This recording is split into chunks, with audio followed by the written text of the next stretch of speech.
What's up guys, it's me once again, Biyahe ni Boy TV, and welcome back to my YouTube channel. This time, mag-unbox tayo ng Gile na helmet. So, awan nyo to guys, napakaganda nito, and then makikita nyo kung paano ko. Yun yung sinasabi kung gaano katibay yung Gile o Gile, pronunciation nito is Gile. So, this is Italian brand na helmet na pwedeng pagsabayan talaga sa lahat. Like ganyan, hindi ako magbabanggit ng mga pangalan or brand. Pero syempre, gusto ko lang i-share sa inyo kung ano ba si Gile o yung brand na Gile na helmet. So now, meron ako ditong isa. So susubukan natin siya. Sabi dito, may anti-scratch daw siya, anti-fog na helmet. So napakaganda ng helmet na ito. First impression nito nung kinuha ko to, siya yung nagustuhan ko sa lahat kasi sobrang kulay and ang dami nilang mga designs doon kagaya ng makikita nyo sa last vlog ko. Ang daming mga designs na magaganda, ang daming designs na all good kung tawagin ko nga. Para sa akin it's a good idea and napaka ganda ng price niya compared dun sa iba. But hindi ko sinasabi na or what na dito sa akin, ako mismo susubukan ko at ipapakita ko sa inyo ngayon kung ano ang kailangan. Sabi nila may anti-scratch daw ang kanilang So nag-ready ako ng mga kakailanganin. So para patunayan natin na may anti-scratch siya, gumamit ako ng coins. Kung talagang anti-scratch siya talaga. So this time susubukan natin kung ano ang meron na ipagmamalaki si Gile. Yes, so ito siya guys. So umpisahan ko na po. Size nito is large. And ito ang sabi dito. So dito pa lang sa niya. So may polycarbonate din siya. Polycarbonate sabi nito dito. And then anti-scratch. So mamaya yung pinakita ko sa inyo, patutunayan natin kung anti-scratch nga ba siya. And meron din siya dito extremely clear vision. Yeah? For example, so yan. So umpisa na natin guys na i-review. Yan.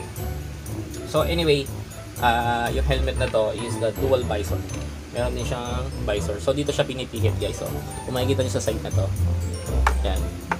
Yan siya pinipihit. Parang selecta lang So ayan guys, yan siya pinipihit. So dark color yung niya, yung nasa visor niya para if ever na masinagang kami ng araw, hindi ka masyado So half face, bakit ba ako kumuha ng half face? Preferred ng misis ko yung naka half face. And dito, for city, papunta-punta, pamorma, pagsundo, so mas bagay ito sa kanya. So meron na rin akong ganito, na isa pa, para parehas kami, so partner talaga. So dito pa lang sa strap niya guys, napakaganda, alam nyo kung bakit. Makita nyo yung logo nila dito, yung isang bansa to, Italia. So ayan, ang ganda ng strap niya, kung makikita ninyo, pangpormahan, kung may tuturing mo sa akin, pangsabayan talaga sa mga brand na iba. So hindi pa kilala si Gile sa Pilipinas. So sabi nila na ganito. Siyempre, hindi naman natin masasabi na So kung makikipagsabayan siya sa iba ang brand na nakikita nyo, napakaganda kasi yung tela pa lang na ginamit nila dito, kung makikita nyo guys, yung tela nila na ginagamit dito napakaganda. So talagang makikita mo na hindi siya basta-basta na helmet na or helmet lang na iniwanan dyan or helmet lang na nabili sa tabi-tabi. So hindi siya ganon guys. So para sa akin napakaganda kasi yung loob pa lang niya very presentable, napakaganda tignan. Yan, meron din nakasulat dito, di lang makita sa video. Yan, meron din nakasulat niya sa loob niyan na yung pangalan ng logo nila, yung Gile. So unang-unang ginawa ko nung bumili ako ng helmet guys is kinapa ko yung loob. So yung dito, kinapa ko to, pinindot ko talaga kasi naniniguro ako na yung styro sa loob nito is matibay. So, yan, matibay. Yan, kinapa ko. Pag matigas to guys, magandang klase yung helmet. Pero kung yung kamay mo, yung hinlaki mo, pinasok mo dito, tapos nakapa mo na bumaon yan, ay, huwag ka nang bumili. Automatic, alam mo na yan. So, alam nyo ba namang helmet is may expiration? Alam nyo ba na So, 5 years lang ang helmet. Ito ay may expiration din, tandaan yan. So napaka-importante napakaganda nito sa lahat ng Gile. Sa lahat ito yung nagustuhan ko na brand nila o design kasi very colorful and napakaganda para sa akin. Para mapatunayan natin na talaga ba ang scratchless si Gile, yung kanyang visor, susubukan natin, nagasgasan ito. at sisirain talaga natin. Talaga ididiin natin. So tanggalin na natin to. Yan. So very clear. Nakita nyo naman. Kitang-kita nyo ha. So ayan. Gagamitan ko siya first ng coins. Subukan natin. Ayan.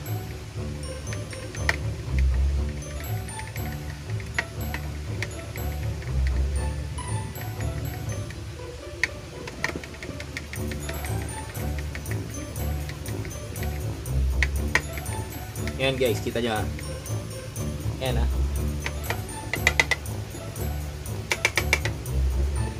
Ayan. So, ayan. Katunayan na scratchless siya. Ano nyo guys. So ayan. Kung makikita ninyo, scratchless talaga siya. Ayan. Ayan. So, tapat pa natin dito sa ilaw para makita nyo lalo. Ayan. So, ayan. Ayan guys, ayan ang proof. No, scratchless nga siya talaga. So, isa pa test. Ayan natin siya ng plies. Ayan.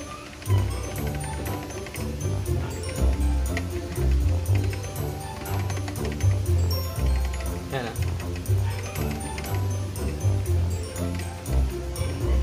So, ayan. Guys, kayo na humusga at makita ninyo personal na scratchless siya talaga. So ang ganda nito guys, bihira lang ako makakita ng ganito na helmet. So tingnan nyo mabuti, ilawan ko na ha. So nagkaroon ba sa tingin nyo ng scratch? Karoon niya, wala kayong makikitang scratch kasi totoo na scratchless siya. Ay napakaganda. Ayan, napakaganda guys.